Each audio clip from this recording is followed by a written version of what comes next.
अस्सलाम वालेकुम।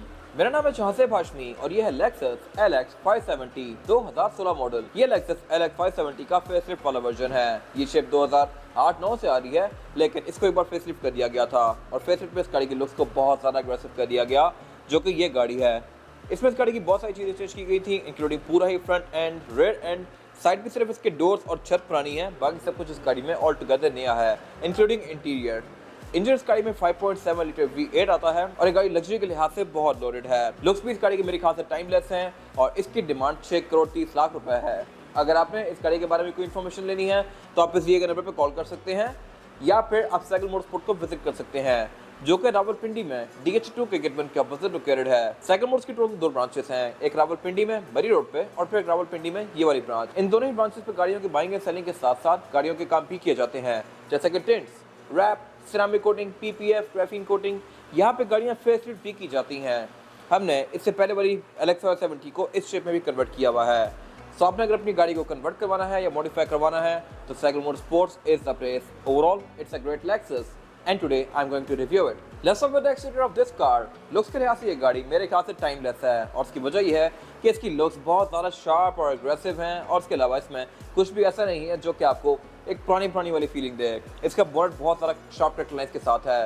गाड़ियाँ जितनी भी एडवांस हो जाएं, शार्प करेक्टर लाइन्स उनमें इन ही रहेंगी। This car is no different. इसके हेडलाइट्स काफ़ी पॉइंटी हैं, ग्रिल भी काफ़ी ज़्यादा मैसिव है और ये एक्स शेप में है।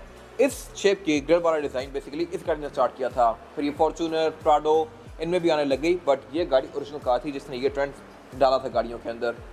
खैर, इसके अलावा अगर बात की जाए इस गाड़ी के फीचर्स की तो फीचर भी गाड़ी फ्रंट पे बहुत डिसेंट ऑफर करती है। इस तरह से कि इस गाड़ी की हेडलाइट के अंदर 6 पॉइंट्स दिए गए हैं। 3 प्रोजेक्शन लैंप अभी यहाँ पे जल रहे हैं ऑलरेडी, लेकिन इनके बीच में प्रोजेक्शन लैंप्स हैं जो कि बीम पे ऑन होते हैं। अभी ये L शेप की लाइट जल रही है, लेकिन जब आप हेडलाइट देते हैं तो फिर इसका ये पूरा ही डायमंड ग्लो करता है। इसके अलावा इसमें काफ़ी बड़ी नीचे DRL दी गई है, इसी के नीचे इंडिकेटर की स्ट्रिप आती है। और अगर बात की जाए इस गाड़ी की फॉग लैंप की तो फॉग लैंप भी इस गाड़ी का बहुत ह्यूज है।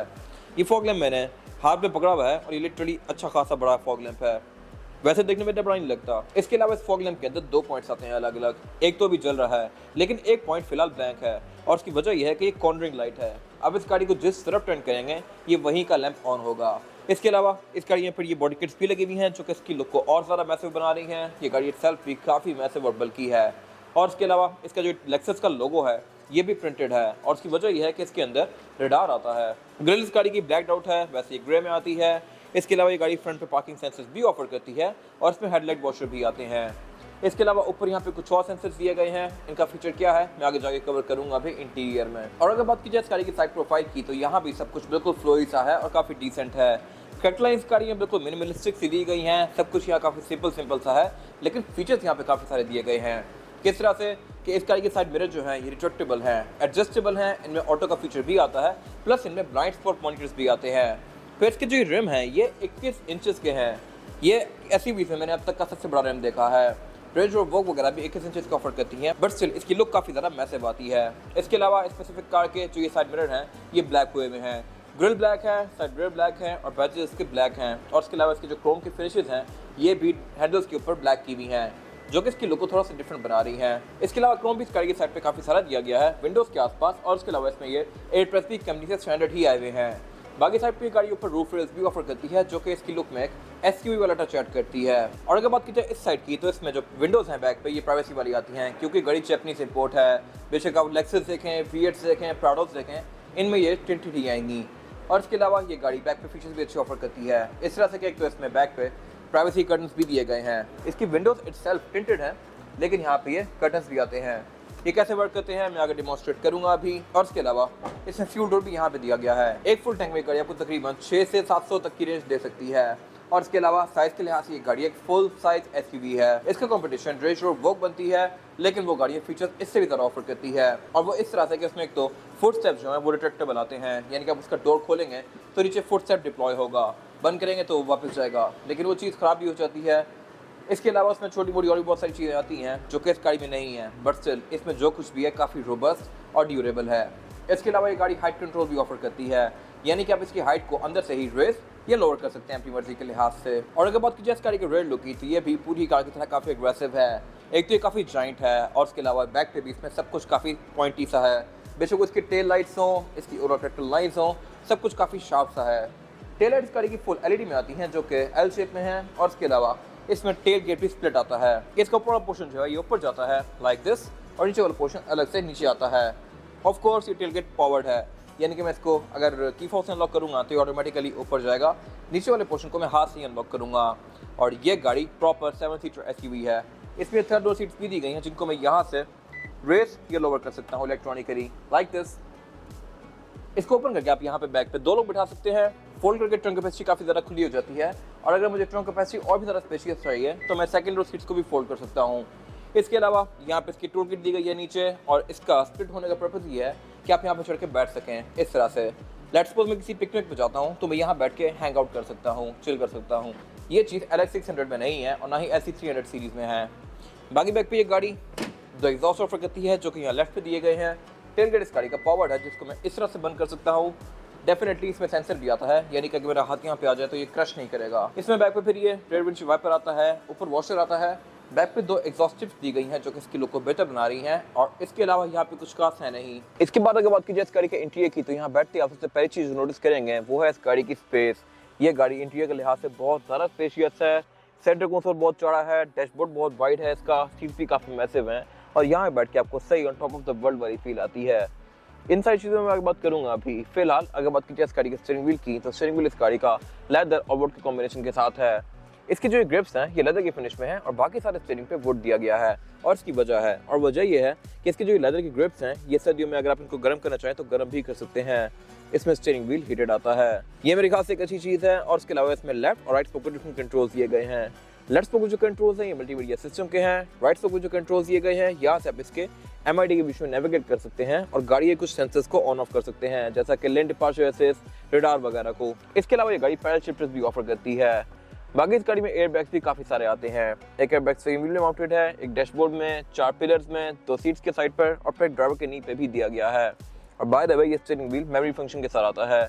एक तो ये ऑटो टेलीस्कोपिक है, यानी कि आप इसको ऊपर नीचे इस तरह से कर सकते हैं, और आप इस गाड़ी की सीट्स की मेमोरी को डिफाइन भी कर सकते हैं। अगर मैंने सेकंड ड्राइवर की सेटिंग बनाई है तो भी सीट भी एडजस्ट हो रही है और स्टीयरिंग व्हील भी। अगर मैं फर्स्ट ड्राइवर की सेटिंग पर क्लिक करूंगा तो इसका स्टीयरिंग व्हील ऊपर गया है और सीट भी एडजस्ट कर रही है।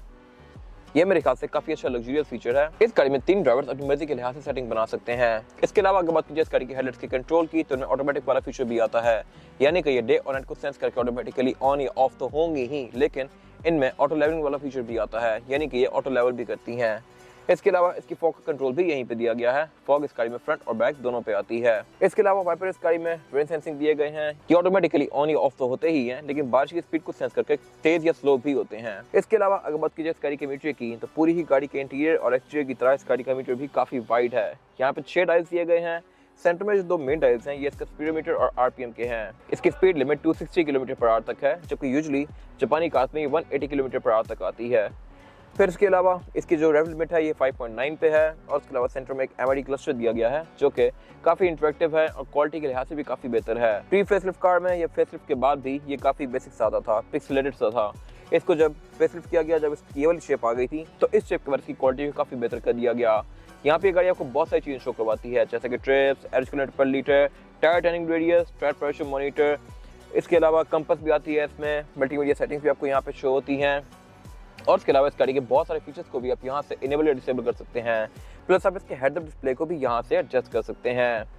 हेड्स अप डिस्प्ले भी ये गाड़ी ऑफर करती है, और ये बेसिकली एक ऐसा फीचर है जो कि आपको विंड स्क्रीन के अंदर इस गाड़ी की स्पीड शो करवाता है। इसके अलावा अगर बात कीजिए इस गाड़ी के डैशबोर्ड की, तो ये सारा ये सॉफ्ट टच पैडिंग यानी कि लेदर की फिनिश में है, और इसमें स्टिचिंग भी कंटिन्यू करती है जो कि इसकी लुक को काफ़ी अच्छा बना रही है।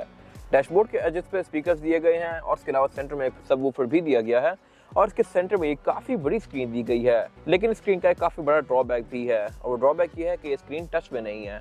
आप इसको टच से यूज़ नहीं कर सकते, ना फ्रंट स्क्रीन को ना बैक स्क्रीन को। इसको यूज़ करने के लिए नीचे यहाँ पे एक जॉयस्टिक दी गई है, जहाँ से आप इसके डिफरेंट सेटिंग्स के बीच में नेविगेट कर सकते हैं। और बाय द वे इसमें सेटिंग्स बहुत सारी आती हैं और मेन्यूज़ भी। इसमें आपको इसका नेविगेशन भी आएगा, ये बेसिकली जनरल नेविगेशन वाली कार है। फिर नीचे यहाँ पे म्यूजिक, फ़ोन, गाड़ी के स्टैट्स, क्लाइमेट कंट्रोल, इस तरह की सारी चीज़ें आपको शो होंगी। और उसके अलावा यहाँ पे आप अपना मीडिया भी प्ले कर सकते हैं। इसके अलावा स्क्रीन से नीचे यहाँ पे फिर एक ये वुड की फ्रिल दी गई है काफ़ी बड़ी, इसके कलर्स को आप कॉन्फ़िगर कर सकते हैं। और उसके अलावा इस गाड़ी के इंटीरियर के कलर को भी आप अपनी मर्जी के लिहाज से एडजस्ट कर सकते हैं। ये specific car black with white है। कुछ कार्स बेज में आती हैं जो कि ऑल बेज होती हैं, उनमें डोर्स भी बेज के होते हैं, लेदर भी बेज का होता है और सीट्स भी बेज की होती हैं। ये specific car doors black offer करी है, लेकिन इसमें जो लेदर दिया गया है ये वाइट कलर में है और ये वाइट बेसिकली प्योर वाइट है, बेज की तरह थोड़ा सा डल नहीं है। इसकी लुक काफ़ी फ्रेश आती है और इसके अलावा इसमें और जो कलर टोन्स आती हैं वो है beige, pure white, burgundy, orange, brown, हर तरह कलर की गाड़ी ऑफर करती है। आप अपनी मर्जी के लिहाज से अपनी गाड़ी को डिज़ाइन कर सकते हैं लेते टाइम डेफिनेटली। फिर इसके अलावा इस वुड की फिल से नीचे यहाँ पे इसके ये क्लॉक दी गई है जो कि रात में इल्यूमिनेट करती है और इसमें 4 एयरवेंट्स दिए गए हैं। फिर उससे नीचे यहाँ पे कुछ और कंट्रोल दिए गए हैं जो कि मल्टीमीडिया सिस्टम के हैं। यहाँ पे इसका क्लाइमेट कंट्रोल दिया गया है और क्लाइमेट कंट्रोल भी ये गाड़ी by the way 4 zone offer करती है। इसमें फ्रंट और बैक 2 अलग अलग जोन दी गई हैं और चारों पैसेंजर अपनी मर्जी के लिहाज से इसका क्लाइमेट कंट्रोल एडजस्ट कर सकते हैं। इसके अलावा क्लाइमेट कंट्रोल में एक और फीचर भी दिया गया है क्लाइमेट कंसीयर्ज का। क्लाइमेट कंसीयर्ज बेसिकली इसकी हीटेड सीट्स और कूल्ड सीट्स को भी क्लाइमेट कंट्रोल के साथ सिंक कर देता है, यानी कि अगर मैंने टेम्परेचर लो किया है तो सिर्फ मुझे आगे से हवा ही नहीं आएगी बल्कि सीट्स भी एसी ऑन कर देंगी। ये मेरे ख्याल से एक अच्छी चीज़ है। और इसके अलावा फिर यहाँ पे सेंटर में एक बैश दिया गया है मार्क्स एंड लेविंसन का। ये बेसिकली एक एड ऑन फीचर है जो कि इसके साउंड सिस्टम को काफ़ी बेहतर बना देता है। मार्क्स एंड लेविंसन वाली कार में 4 स्पीकर्स एक्स्ट्रा आते हैं रेयर डोर्स में जो कि सिंपल कार में नहीं होते। इसको अगर आप ओपन करेंगे तो इसके पीछे मैप और मीडिया का कार्ड इंसर्ट दिया गया है। इसके अलावा इसमें नीचे यहाँ पे ड्रॉ दी गई है और इसमें वायरलेस चार्जर आता है जिसको आप यहाँ से ऑन कर सकते हैं और इसमें अगर अपना वायरलेस चार्जिंग वाला फोन रखेंगे तो वो चार्ज होना शुरू हो जाएगा। और इसके अलावा फिर यहाँ पे इसका ऑक्स एंड यूएसबी इनपुट दिया गया है और एक सिग्नल लाइटर दिया गया है। इसके अलावा इससे नीचे यहाँ पे इसके ये 2 कप होल्डर्स दिए गए हैं। पार्किंग ब्रेक ये गाड़ी इलेक्ट्रॉनिक ऑफर करती है जिसको मैं यहाँ से एंगेज और डिसएंगेज कर सकता हूँ। उससे पीछे इसका गेयर सिलेक्टर दिया गया है। इसमें जो गेयर सिलेक्शन है वो है PRND और स्पोर्ट्स में करके मैं इस गाड़ी को मैनुअली भी चला सकता हूँ और जैसे आप इस गाड़ी को डी में या रिवर्स में करेंगे तो ये गाड़ी आपको इसका 360 डिग्री व्यू देना शुरू कर देगी। इसमें 360 डिग्री कैमरास भी आते हैं और अगर आपने इसको वैसे भी इंगेज करना है तो आप यहाँ पे दिए गए बटन से कर सकते हैं। फिर इसके अलावा गेयर सिलेक्टर से पीछे यहाँ पे इसकी हीटेड एंड कूल सीट्स के कंट्रोल दिए गए हैं। इनको ऑन करते ही ये सबसे पहले ऑटो पे जाती हैं और फिर आप इनको हाई, मीडियम या लो के बीच में स्विच कर सकते हैं। फिर पीछे इसकी हीटेड स्टीयरिंग व्हील का कंट्रोल दिया गया है और कुछ और यहाँ पे कंट्रोल दिए गए हैं जो कि इसके ऑफ रोडिंग के हैं। आप यहाँ से इसके ट्रैक्शन ऑन ऑफ कर सकते हैं, आप फिर कंट्रोल ऑन ऑफ कर सकते हैं और इसके अलावा इसके फिर जो 2 नॉब्स दिए गए हैं इनसे आप इसके ड्राइव मोड्स के बीच में नेविगेट कर सकते हैं या फिर मल्टी टेरेन सिस्टम के बीच में नेविगेट कर सकते हैं। इसमें जो ड्राइविंग मोड्स हैं वो है eco, comfort, normal, custom, sports और स्पोर्ट्स प्लस। और उसके अलावा क्रॉल कंट्रोल या मल्टी टेरेन सिस्टम के भी इसमें 4 लेवल्स दिए गए हैं। फिर साथ ही यहाँ पे इसके H4 और L4 के बीच में स्विच करने का कंट्रोल दिया गया है और इसके अलावा इसका हाइट कंट्रोल दिया गया है। इसकी आप हाइट को भी रेस या लोअर कर सकते हैं अपनी मर्जी के लिहाज से। इसके अलावा इसी पीछे इसका ये सेंटर कंसोल दिया गया है जो कि साइज के लिहाज से बहुत मैसिव है और इसकी हाउसिंग लेदर की फिनिश में है। इसमें कूल बॉक्स आता है, इसको ऑन करते ही ये गाड़ी क्लाइमेट कंट्रोल भी ऑन कर देती है और इसके अलावा इसके अंदर ये फिर एसी की हवा थ्रो करती है जो कि आपके ड्रिंक्स को ठंडा रखेगा। इसके अलावा अगर बात कीजिए इसकी सीट्स की तो सीट्स भी इस गाड़ी की काफ़ी ज़्यादा वाइड हैं। ये V8 से भी ज़्यादा चौड़ी हैं और आप इसमें काफ़ी कंफर्टेबली बैठते हैं और इसकी एडजस्टमेंट भी बहुत सारी दी गई हैं। इसमें लंबार सपोर्ट भी आता है, थाई सपोर्ट भी आता है और इसके अलावा ये सीट्स हैं भी इलेक्ट्रॉनिक। आप इनको इलेक्ट्रॉनिकली आगे या पीछे कर सकते हैं और ऊपर नीचे भी कर सकते हैं। ये चारों ही सीट्स को बैक सीट्स आगे पीछे इलेक्ट्रॉनिकली होती हैं लेकिन आप उसकी बैक को मैनुअली आगे पीछे करेंगे। इनमें बैक भी इलेक्ट्रॉनिकली आगे पीछे होती है। फिर इसके अलावा सेम लेदर सीट्स वाला डोर्स के अंदर भी कंटिन्यू किया गया है। सीट्स इसकी परफोरेटेड हैं और इसके अलावा अगर बात कीजिए इसकी डोर्स की तो इनमें वुड काफ़ी ज़्यादा यूज़ किया गया है। स्पीकर ये गाड़ी मार्क्स एंड लेविंसन के ऑफर करती है और इसके अलावा अगर बात की जाए विंडोज़ की तो इसमें चारों ही सिंगल टैप वाली हैं, यानी कि मैं इनको सिंगल टैप से फ्री रोल डाउन या रोल अप कर सकता हूँ।